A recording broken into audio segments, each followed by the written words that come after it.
Презентуем вам нашу новую барбекю модульного типа.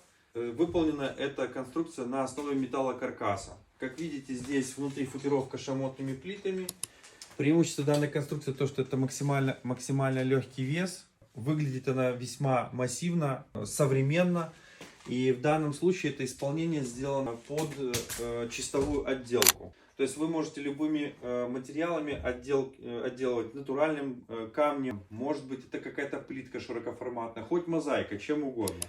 Также преимущество этой конструкции в том, что она адаптируется под разные варианты облицовки. То есть вот эти вот рамки рассчитаны на то, что они могут двигаться. И, соответственно, как бы у вас образуется такой тонкий современный портал обрамления и без полей.